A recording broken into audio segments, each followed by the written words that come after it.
Hi, I'm Unruly Anime. The story begins as a guy nervously rides on a train. When he gets off, he begins to run frantically. But he's found by a group that somehow knows his secret. This group covers the area in smoke, and the man shows his insane fighting skills as he fends off several attackers.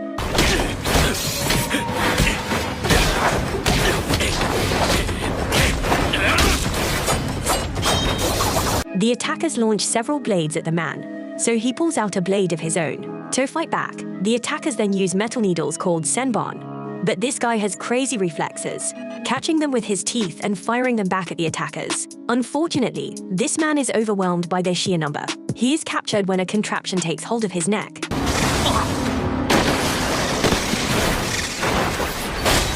And he's dragged by a terrifying-looking man. This evil guy slams the man into the ground and uses his sword to finish him off. The attackers use a device to confirm that their target has been eliminated, and they leave. Elsewhere, a farmer named Joe enjoys life on the farm and eventually returns home to work on his motorcycle. He plays a game with his young son Kyle, who tries to sneak up on him, and he tells the kid that he has eyes on the back of his head. Joe's wife, Sarah, shows up, and she can't believe how dirty Joe's face has gotten. Kyle explains that his mask is like the ones that only Batman wears, but they are really bad people. Joe warns him that they might think that he is one of them, but Kyle is sure that his big, strong dad will fight them if they come after him. Joe playfully says that he isn't sure if he can win against these fictional characters, but Sarah states that she will take them out for Kyle. Joe jokingly says that he has to hurry up and finish fixing his motorcycle for when Sarah gets in over her head fighting. A news report details how the man from earlier lost his life, and Sarah seems concerned that it might actually have been the ninja. Kyle was certain that it was them, but it's time for this kid to go to bed. The kid says goodnight to his mother, and Joe reminds him that his birthday is coming up. With Kyle fast asleep, Joe diligently checks the security cameras he has around his house. Sarah is concerned because of how the man was eliminated, and what's even more bothersome is that no information was found about who he is. Joe tells her that there is nothing to worry about and assures her that no one will find them out in the middle of nowhere. Sarah is most concerned about someone called the Reaper, but Joe explains that this can't be him since he always worked alone. The next day, we get a glimpse of how cautious Joe is about hiding their identity as he wipes away their fingerprints from a door handle. The young family then goes on enjoying their peaceful life like normal, and Joe does his best to be a good father as he cheers up his son. One night, it was reported that another person lost their life at the hands of a mysterious organization. This marks one of several that have occurred recently, so a large-scale investigation is underway to find out what is happening. On Kyle's birthday, the loving family enjoys a nice cookout. They all joke around while they sing songs, and Kyle blows out the candles on his favorite type of birthday cake. Kyle opens a present to reveal a video game, and Joe gives him a new helmet as well. Joe prefers this one over the scary Oni mask, so Kyle declares that he's no longer a bad guy. He is now a hero. Sarah points out that she just likes seeing his normal face, and the entire family shares a warm embrace. They couldn't be happier, so they told each other how much they loved each other. That night, Joe gets up from bed, but he calmly tells his wife to stay there. Joe makes his way downstairs, where everything seems fine. Just then, something appeared in the window, and Joe was attacked. The attackers barge in, but Joe masterfully fights several of them off.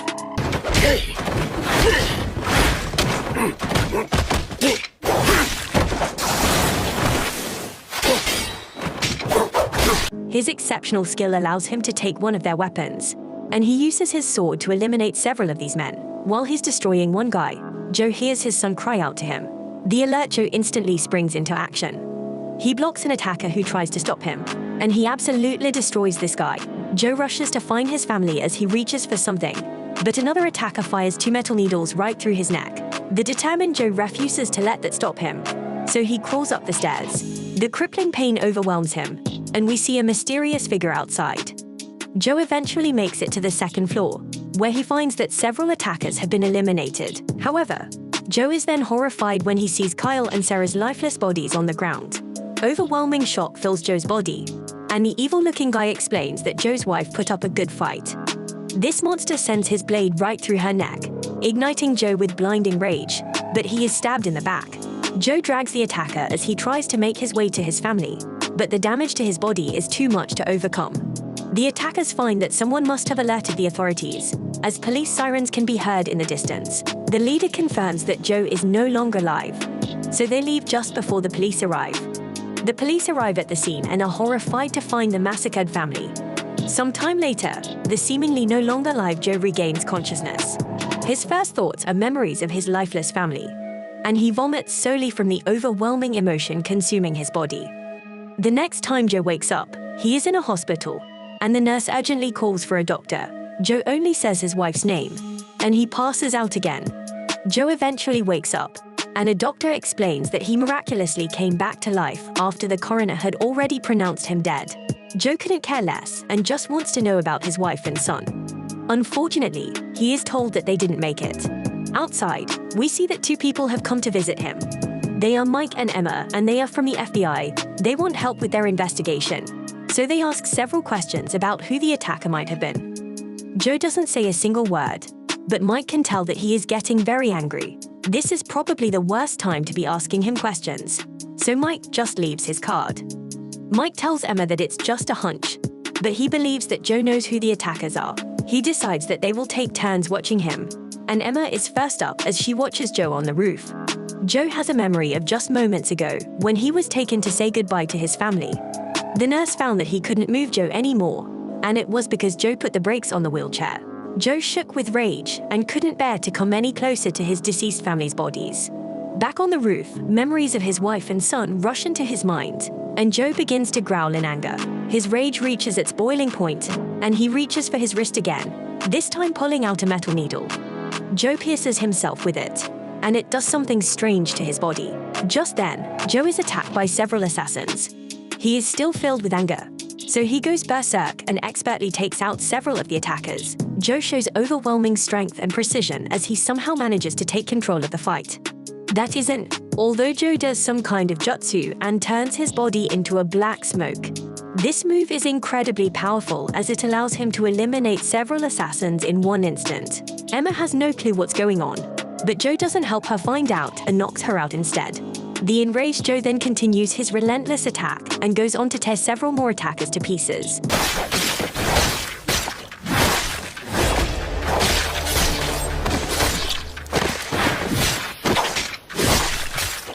There are a great number of them, and Joe strangely fires a sword at the elevator.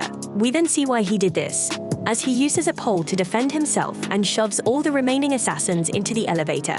Even though Joe is severely outnumbered, it becomes very clear that the assassins are trapped inside with him and not the other way around.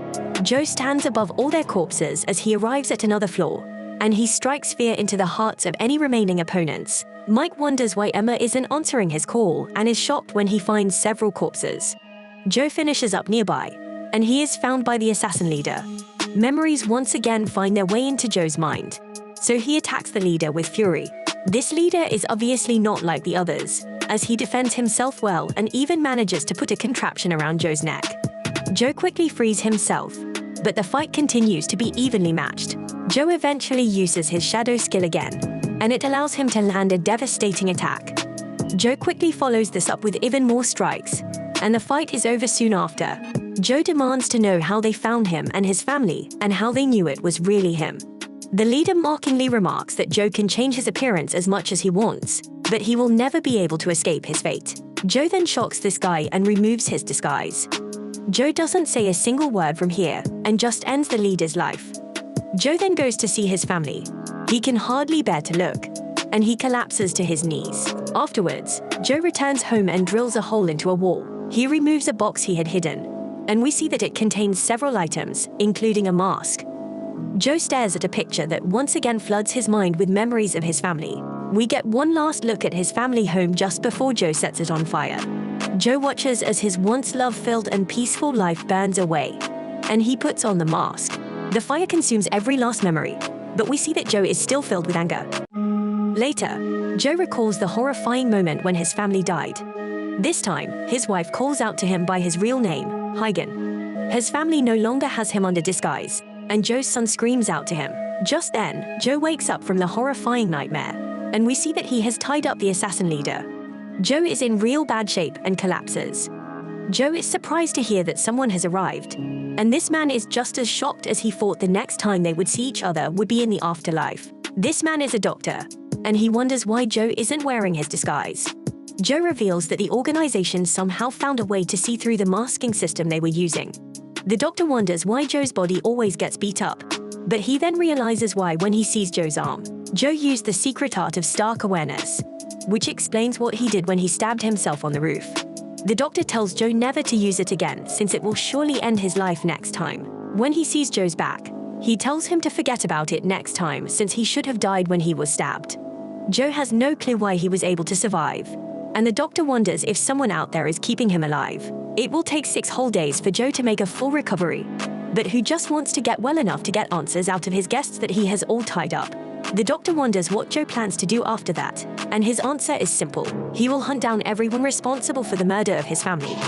The doctor gives Joe something to help him recover, but it hurts a whole lot, and he passes out. After Joe recovers a bit, he goes to see the assassin leader. Joe doesn't say a single word, and just gets right to punching a blade into him. Joe stabs him several times, but the man reminds him that ninjas never crack. Joe shocks him when he points out that he already knows and just continues stabbing. Joe doesn't stop as days pass, and the assassin eventually tries to ask what Joe was trying to prove. He pleads with Joe to end his life already, but Joe just ignores him. Several more days pass, but Joe's not finished, and he keeps causing the guy pain. One day, Joe douses him in gasoline. The assassin starts talking really crazy and wishes Joe would have seen the look on his wife's face. The assassin was not impressed with Joe's son since he was just scared like everyone else. But Joe's wife was different. Her eyes were filled with anger and hatred until the very end. This psycho pushes even further and tells Joe that his wife cried more and more every time he plunged his sword into her. Joe calmly tells him to listen closely, and he explains that he's going to burn his family's eyes into his memory forever. He then goes on to describe the incredible pain he's going to make him feel. Joe tells him that he will never really have the sweet relief of death, as he will always have to tremble in fear of the only thing that lies beyond. Joe lights this guy on fire, and he just watches as the assassin screams in agony elsewhere. Mike has taken over the investigation regarding Joe Logan. It's an order from the higher-ups, as they are upset about what happened at the hospital. There were no cameras on the roof, and they don't know who the blood belongs to. Mike points out that Emma saw everything, but his boss suggests that he ask her again since she seems to have changed her story. Mike is furious with Emma for just giving up, but she laughs at how obvious it is that the higher-ups are trying to cover this up. Something shady is going on, and she knows that the best course of action is to just act obedient. In secret, though she has been investigating Logan and his family, she has discovered that they are all using aliases, and none of them actually exist. Back with Joe, he takes a look at the device that creates his disguise and thinks back to how he was told that it would protect everyone. He then rides off on his motorcycle to begin his search, but finds that the first place he checks is empty. Joe would go on to travel long distances to check out other places, but all he ever found was disappointment. The last place he checks is empty as well, and his frustration begins to mount. That night, some corrupt cops enter a bar, and they get upset when the bartender doesn't give them enough money. Joe was sitting right there, and one cop thinks it would be a good idea to ask him if his motorcycle outside is stolen. Joe just ignores this guy, so the cop asks for his license. Joe ignores him again, so the cop tries to grab him, but Joe quickly knocks him out. Joe calmly just leaves, but the other cop tries to attack him from behind. Joe doesn't even touch the guy when he throws a punch, but the sheer force from Joe's swing sends the cop flying outside. Joe takes a look at their cop car and is reminded of the business card that Mike gave him. The next day, Mike thinks Emma's just messing around, but she points out that she is investigating a crime. Many criminal deals are being done in virtual reality now, and she has to get this job done so they can have time to investigate Joe. Emma then explains that advancements in VR have exploded like crazy recently, and it's all thanks to the AUZA company. Just then, Mike is shocked when he receives a call from Joe. He gently gets Emma off of VR and signals for her to track the call. Mike tries to get Joe to tell him who he really is, but Joe has questions of his own. Joe wants to talk, so Mike points out that they are talking, but this just makes Joe break his phone. Joe calls Mike back to give him one more chance, but warns him to stop messing around. Joe lets them decide where they should meet, so Mike chooses a restaurant. The call ends, but Emma's disappointed as she failed to track Joe. As Joe makes his way to the restaurant, we see the ads for AUZA everywhere. The ads claim that AUZA technology protects everyone, and it's so important that people need to have it in every aspect of their lives throughout the entirety of their lives. Joe arrives near the restaurant and scopes it out. As Mike gets to the restaurant, he tells the owner to take a walk. The owner begrudgingly agrees to leave, but tells Mike to direct any delivery guys that show up to the table by the door, since that will be where the food orders are. Joe finally arrives, but Mike wants to see his face so he can confirm that it's really him. Joe shows him the business card he gave him instead, but that isn't good enough for Mike. Joe decides to just leave, but Mike agrees to speak with him. Joe just wants to know who's responsible for the serial murders that have been happening recently, and he agrees to answer any questions Mike has in return. Mike is glad to hear that, but this crazy cop then pulls out his gun. He reveals that he isn't the type to make deals with suspects and tells Joe to get on his knees. Just then, a delivery guy comes in and picks up one of the orders. Mike wonders why Joe didn't use that moment to run away, but Joe still wants to talk. Just then, another delivery guy picks up another order. Mike tells Joe not to try anything as he cautiously makes his way around the table, and he declares that Joe is under arrest. Joe doesn't move an inch, but Mike gets annoyed when a third delivery guy comes into the restaurant. Mike gets confused when he notices that there are no more orders that need to be picked up, and this delivery guy goes in for an attack. Joe quickly springs into action to stop the strike, but his face gets exposed, and Mike wonders who he is. Joe finds himself in a fight, but it's clear that this attacker is no delivery guy. Mike tries to arrest them both, but he must open fire when the fake delivery guy goes to attack him. Joe has to save him from being killed, and the fight intensifies when the attack reveals that he has another set of arms. Joe gets pushed back, but he uses his shadow jujutsu thing to bring forth 4 arms and 2 heads. The intense battle continues, but Joe simply has more arms than this guy now, and he takes hold of him. Joe pushes him back and prepares to end the fight, but he realizes that the guy's extra set of arms was actually a whole other person that was just hiding in his bag. The second guy attacks him from behind, and Joe does his best to fight against these 2 deadly opponents. Joe then once again saves Mike and tosses some alcohol at the assassins. Joe sets his swords ablaze, and the dangerous fight rages on. Joe eventually chugs some of the alcohol and uses it to shoot a fireball at his opponents. He takes this opportunity to launch all his blades at them, pinning one guy and absolutely destroying the other. The insane fight is over, so stun Mike, please, for Joe to tell him who he is. Joe just says the word Peking duck, but Mike gets upset since that is just one of the items on the restaurant's menu. Mike wants to know where the guy from the hospital is, so Joe uses the device to show him his disguise. Joe reveals that he is a ninja. These fake delivery guys were as well, and so were the guys at the hospital. Just then, the 2 of them have to take cover as the group shoots at them from outside. Things get even worse when they look outside, as one of the attackers fires a rocket at them. The entire place explodes, and the attackers take off. Joe is nowhere to be found, but we see that he's up above watching Mike. Mike looks at his chest to see that the ninja's blade cut right through his body armor. The blade doesn't even have a single scratch on it, even after the entire fight with Joe. So Mike wonders who could have made such a crazy weapon. Just then, the ad for AUZA pops up behind him, and both guys stare at it as it makes its pitch for why everyone needs AUZA technology in their lives. Elsewhere, a man named Zai informs his master that their target is unfortunately still alive. The master is upset by this and says Higan's name. Elsewhere, a politician makes his escape as his home was just attacked. He begs for God to stop the demons, but things get terrifying when he begins to hear something. Just then, a few terrifying hands come out of nowhere and end their lives. The man responsible watches nearby and seems to take a strange liking to Joe, whom he has a picture of on his phone. Afterwards, this guy is visited by Master Yamaji. He complains that this last job was extremely boring and declares that his talent should be reserved for more exciting missions. Yamaji reminds him that he is simply a sword, and weapons like his have no will of their own.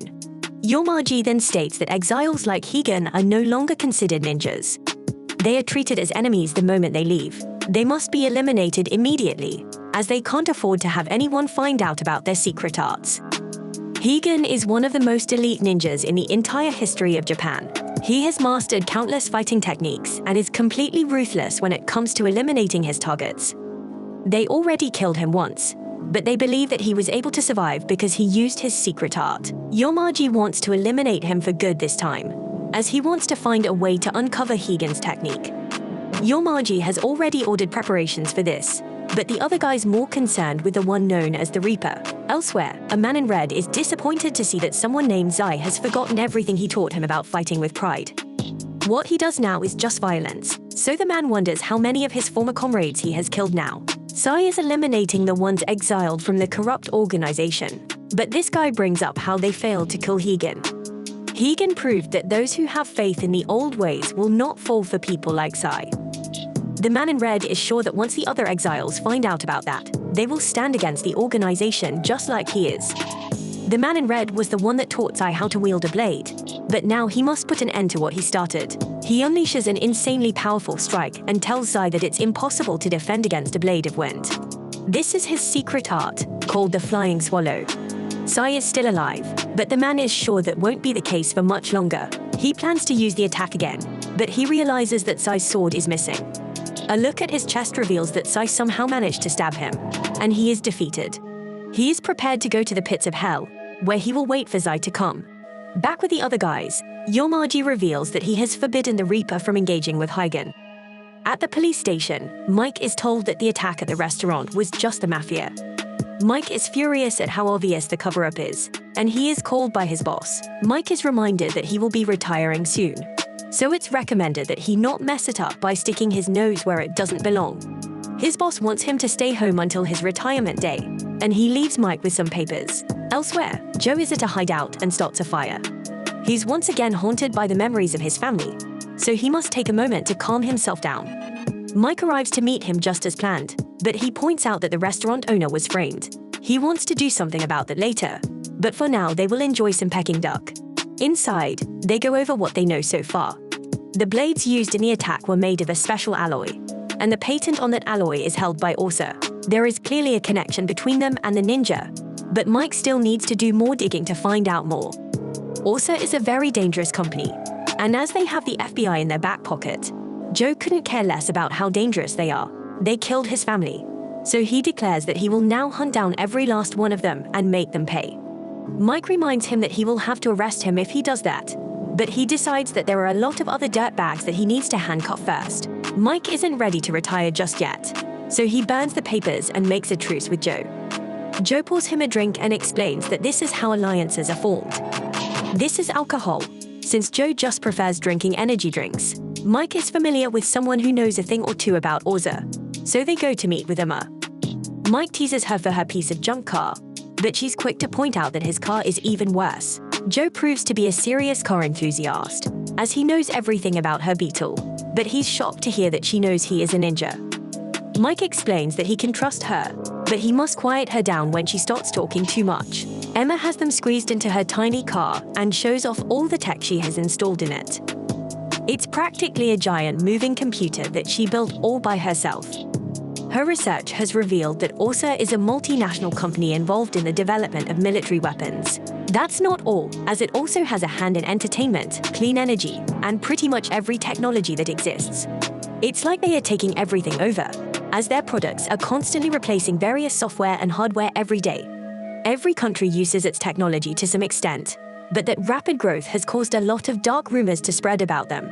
Several people who were inconveniences to their company, like key figures, rival organizations, and journalists investigating them, have died in mysterious ways. The most recent person was the bald politician who died earlier in what they think was a car accident. He refused to allow foreign companies into his country, but the guy who has replaced him is doing the exact opposite. He's actively attracting foreign companies, and one of them is AUZA. These deaths seem to be far too convenient for AUZA, so she suspects that they are behind it all. Elsewhere, some scientists show their boss a remarkable reactor. It's performing even better than the last time they tested it, as it's now capable of producing 2 million kilowatts of power per second. The boss proclaims that this technology will change the world, and he declares that AUZA must become the one and only company. Their technology will make everyone's lives better, and AUZA will be the new standard for the entire world. Afterwards, he is met by Yamaji. Yamaji shows him a picture of the restaurant attack, and the man confirms that those were his men. He explains that he was just running a test for a new weapon, and he thought a ninja would be the perfect test subject because they have superhuman abilities. Fearing Yamaji's rage, he points out that he targeted an ex-ninja, not one that belonged to the organization. He tries to remind Yamaji that they are partners, but Yamaji just tells him never to do that again. Elsewhere, Emma shows the guys the center of the huge enterprise known as AUZA. AUZA City is an experimental city run entirely by the organization. Just then, Joe keeps Mike from getting a blade through his skull as they come under attack. Emma tries to get them out of there, but a sword keeps piercing the car. Mike fires at whoever is on the roof, and Joe does some ninja stuff to sense where their attacker is. He sends his own sword through the roof, but the truck smashes right into them. Joe finds that the other two are unconscious, and he sees the attacker outside. This crazy ninja launches a ton of blades at him, so Joe goes out to fight this guy. He is wearing some kind of strange mask, and he gives Joe a run for his money as they make their way up a building. This guy manages to push Joe back a bit and shows that he has a bunch of mechanical arms with cameras at their tips. These things detect Joe as the enemy, and Joe finds himself in a tough spot. As he gets injured, Joe uses his shadow ability again to summon more arms of his own. The enemy takes a hold of him, but Joe manages to take advantage. Joe slices up some of this guy's missiles, but he has even more firepower hidden in his face. The insanely skilled Joe manages to dodge his missiles midair and ends up absolutely destroying this guy. A sword through his head isn't enough for Joe, so he takes the guy's camera and throws him off the roof. Joe knows that someone is watching and signals to them that they are next. An ambulance comes to get Mike and Emma, and Joe gets a phone call. He is hesitant to pick it up, but once he does, the voice on the other end explains that he is glad that they can finally talk. The voice calls him by his real name, and Joe is shocked. This person refuses to reveal who they are, but they know that Joe is planning to go to AUZA City. He warns that the entire place is protected by a multi-layered security system and declares that it will be impossible for Joe to get past it alone. Of course, Joe doesn't trust this guy, but he is shocked when the mystery person recites a ninja poem.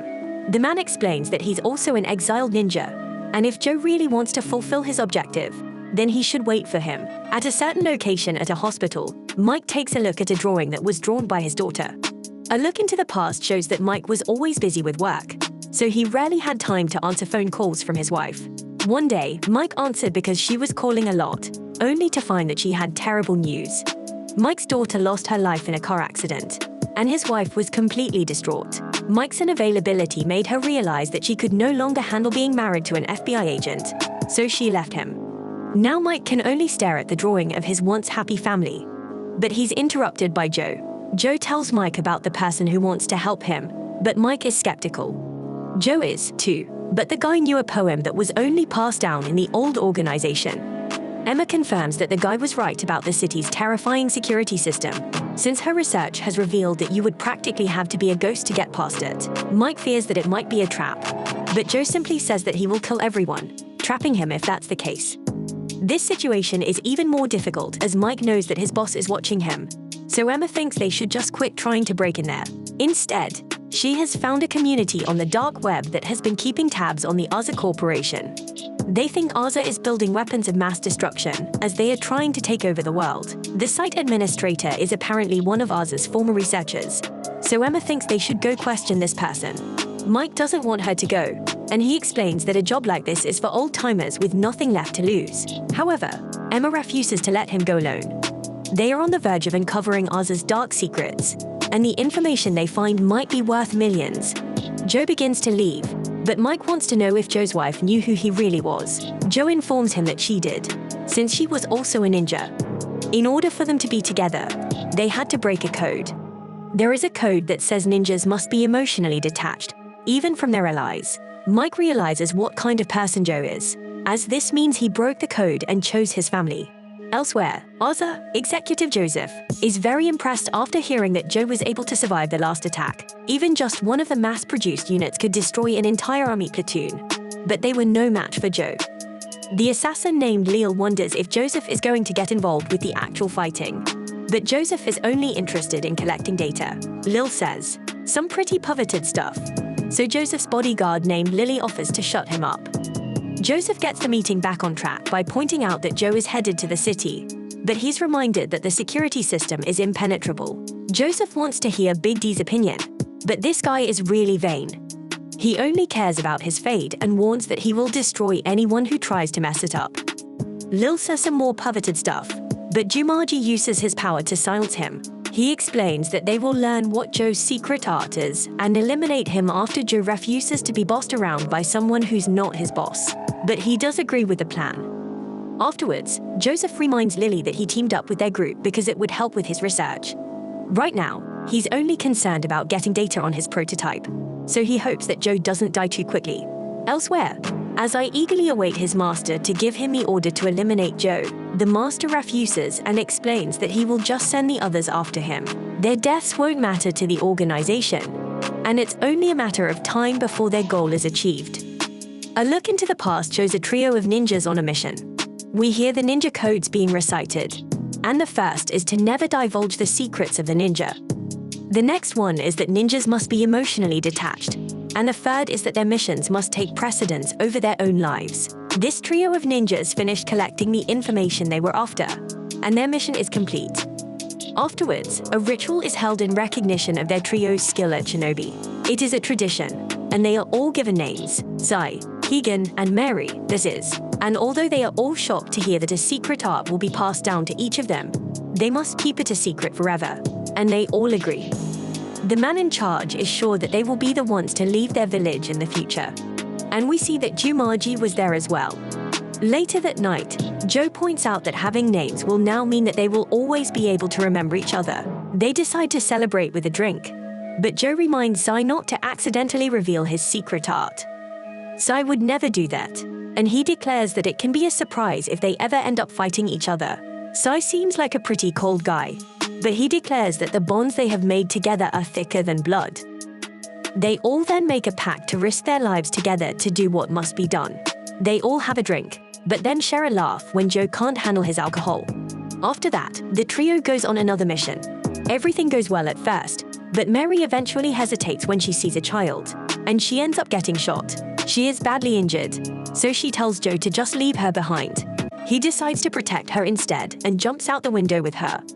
Joe manages to resuscitate her, and he takes her to a nearby cave. Mary wants him to get away on his own, but he once again refuses.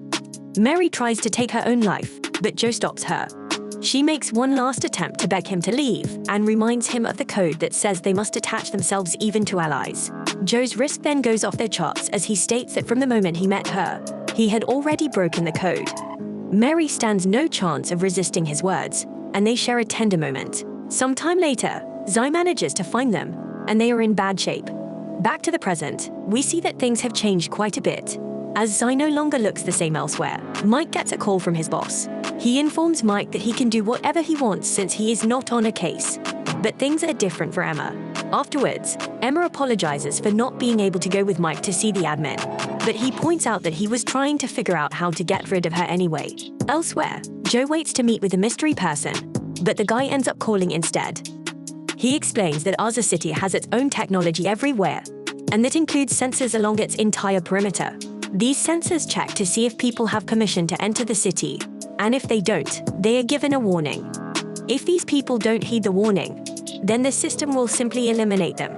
As if that weren't enough, the airspace above the city is fully covered by a barrier, and it only allows rain and wind to pass through it. Getting in above ground is impossible, so Joe will have to go below it. There is a facility used to manage the sensors, and the man sends Joe all the information he needs. The place is covered in security cameras and laser traps, but they also have mercenaries who patrol each section. It will be difficult, but the plan will only work if Joe avoids all combat. If Joe can make it past all that, he will eventually cross the barrier into the city. The man will shut off the power, but it will only last for 5 seconds. Any longer, and the alarm will sound. He reminds Joe that he will only have 5 seconds and that this will be his only chance. At a restaurant, Emma shows Mike what the admin looks like. His name is Jason, and she hopes that he hasn't changed his appearance. Mike says that he will be able to find the guy regardless, and he will teach Emma his little trick for doing so later. Emma won't be going with him, so she just asks him to be careful. She still has a lot to learn from him, and she just hopes that he will keep her under his wing.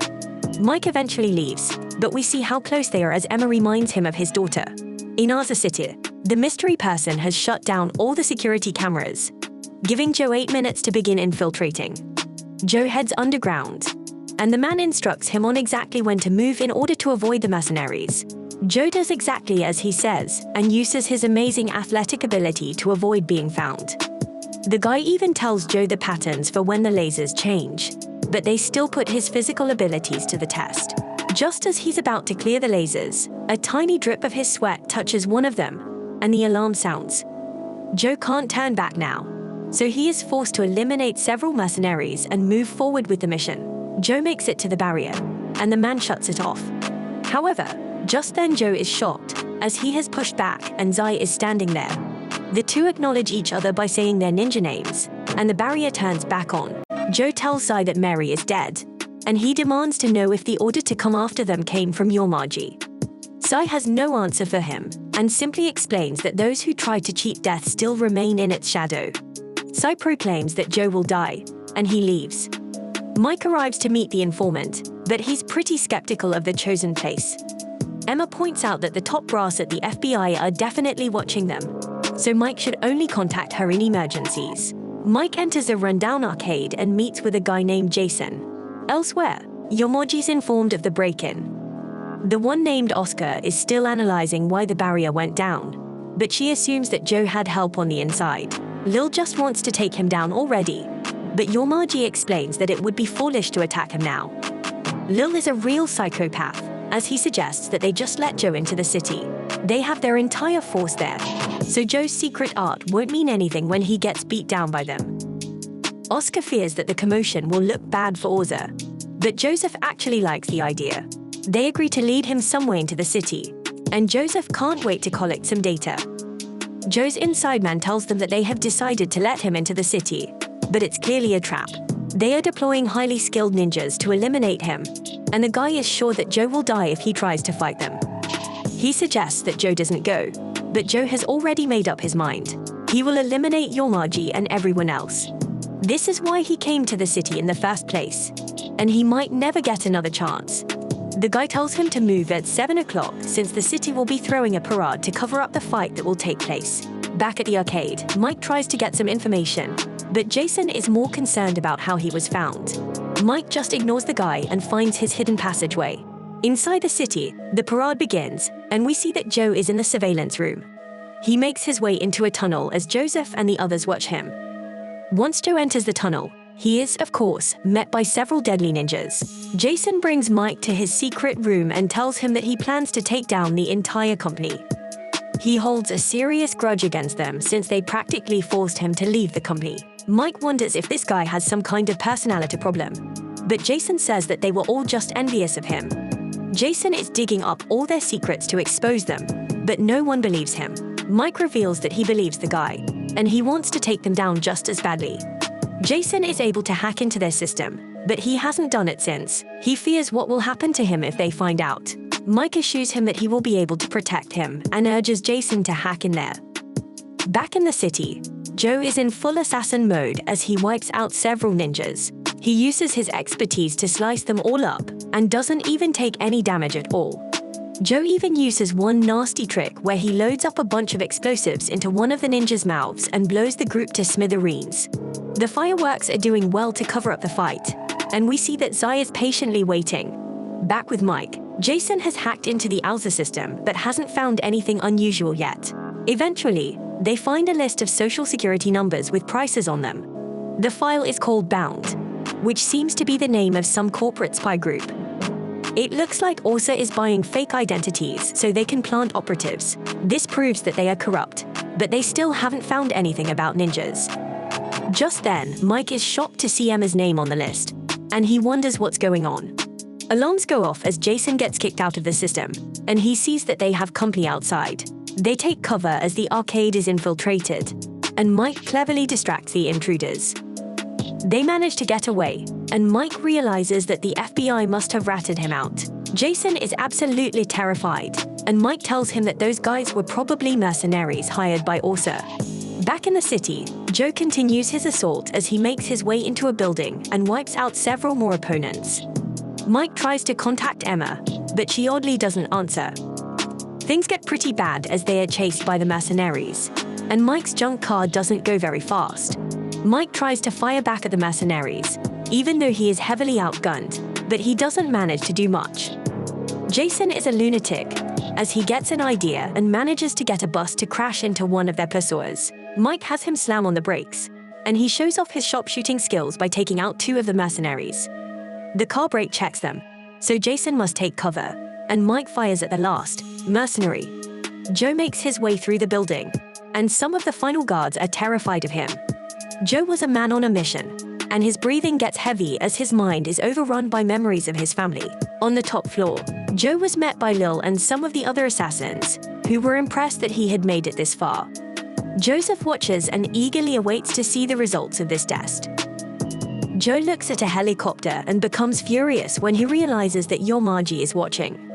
Joe screams out to him as rage takes over his body, and Joe rushes towards the helicopter. However, he is stopped by one of the assassins. Joe finds that his attacks don't do anything to them, and he ends up getting tossed around. Joe uses his jutsu, but Lil is unimpressed by the old and outdated ninja tricks. Joe manages to surprise him with some smoke bombs and shows that his only real target is Yamaji. Joe screams Yamaji's name like a man possessed as he launches himself towards the helicopter, but his grapple is severed. The fall does some serious damage as Joe's mask breaks. His mind still runs through memories of his family, and he ominously states that something will happen at any moment. Now the assassins make their approach, and Joe recalls how the doctor told him never to use his secret art ever again, as it would kill him next time. Joe has nothing left to lose as he prepares to remove the needle from his wrist, and he proclaims that he will be together with his family soon. Joe removes the needle once again and stabs himself with it. Joe's body spazzes out just like last time, and he takes a hit from one of the assassins. The assassins will throw him around once more, and Lil taunt him while he's in the air. However, this time Joe manages to stab one of them. He covers the area in smoke to conceal himself, but he is eventually spotted. Joe is able to maneuver himself in and out of the smoke, and he manages to stab another assassin. Joe's blinding speed allows him to dodge several attacks, including some kind of fireball, and he starts a terrifying incantation. However, before he can use the attack, Joe takes some serious damage from the pink assassin. Lil takes Joe for himself and rains punches down on him.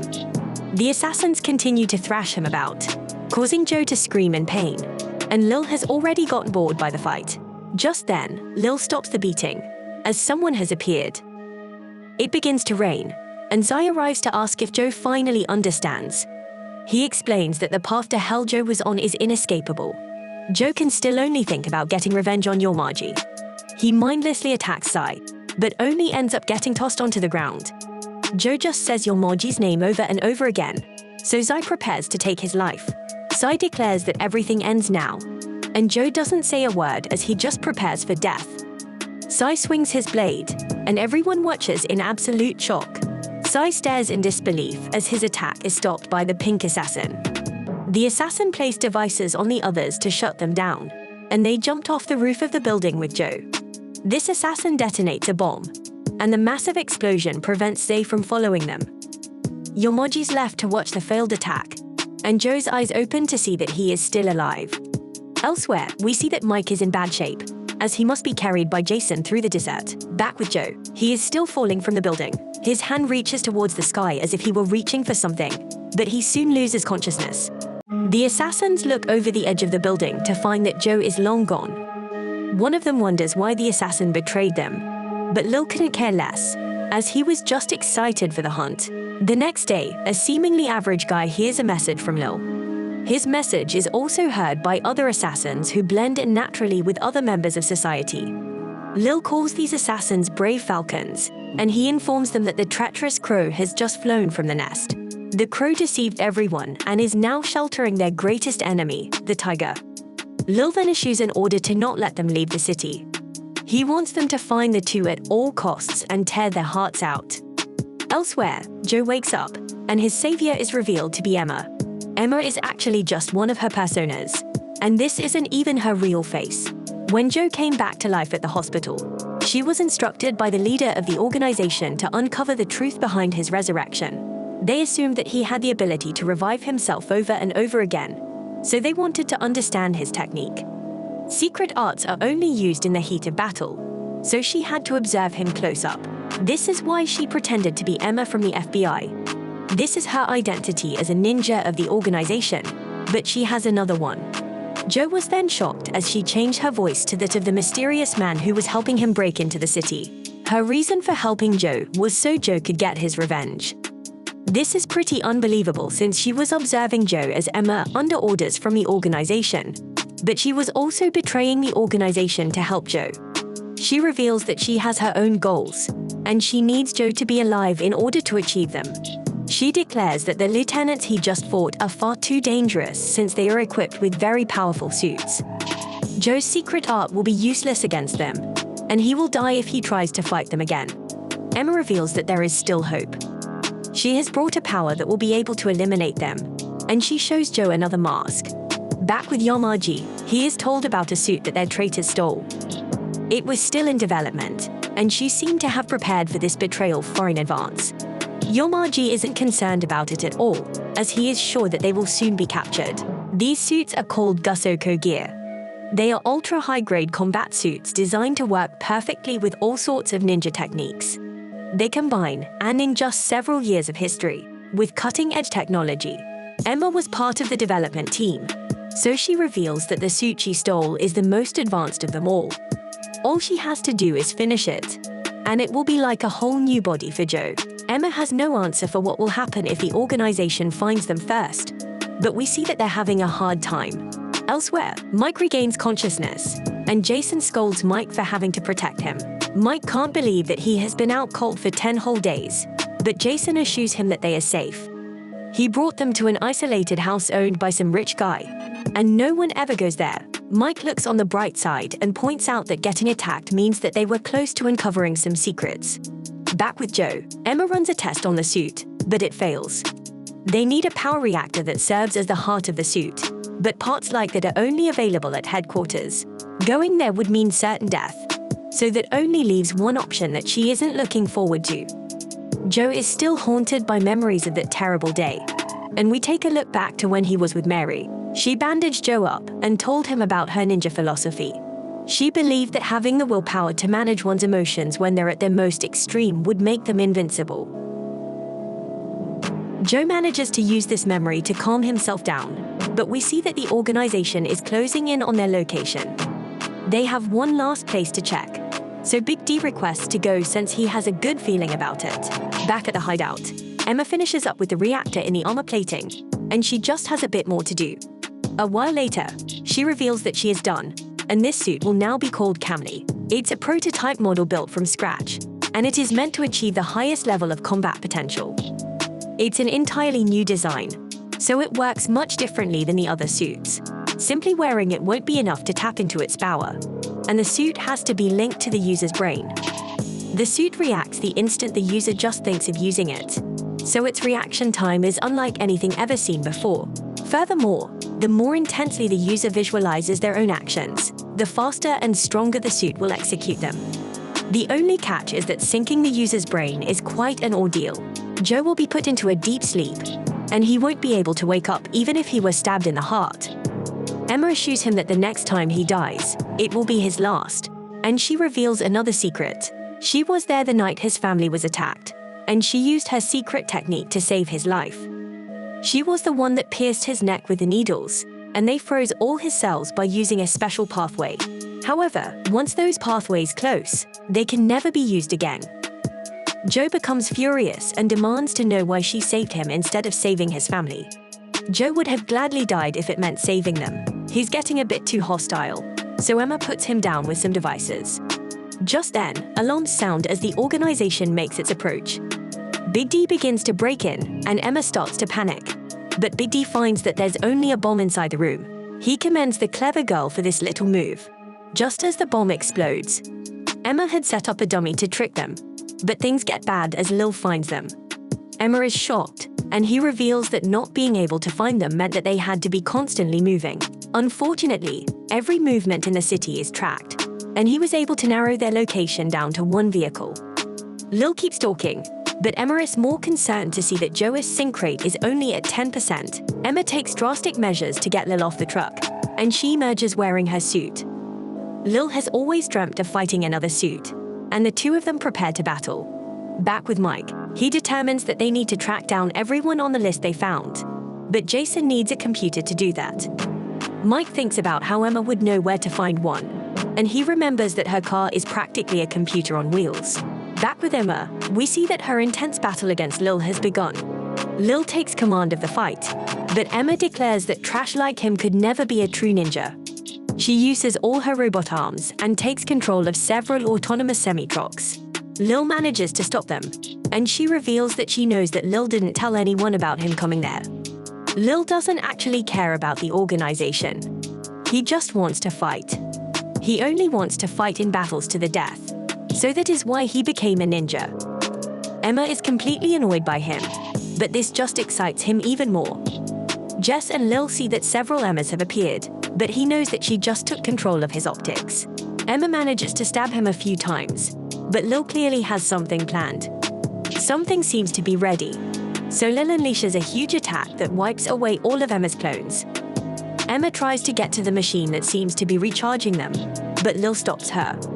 Lil manages to recharge himself, but the machine Emma's going to use is destroyed. She is horrified as her suit has no power left, and Lil begins to taunt her. He mocks her for thinking she could win against him and rains punches down on her. She knows she can't give up yet since there is still a lot of time left before Joe finishes syncing with the suit. Emma left a recording inside Joe's consciousness, and it begins to play. As Emma gets beat down, the recording explains that she might already be dead. It also reveals that Mary once saved her life, and ever since then, they have secretly stayed in touch. On the night of the attack, Emma rushed to their house to save them, but she was too late. Joe was the only one she could save, so she apologizes for what happened. Mary always wished for Joe to live on, so Emma was just trying to make Mary's wish come true. Emma has done all she can, and she says goodbye to Joe. Just then, the raging fire within Joe forces the sync to finish sooner than expected, and the entire city loses energy. Joe remembers the words Mary told him about keeping emotions in check, and everyone watches, waiting to see what will happen. Just then, Joe's suit lights up from within the darkness. I appreciate you viewing my anime recap, Unruly Family. Please let me know what you think about Ninja Kamui by liking, sharing, subscribing, and leaving a comment.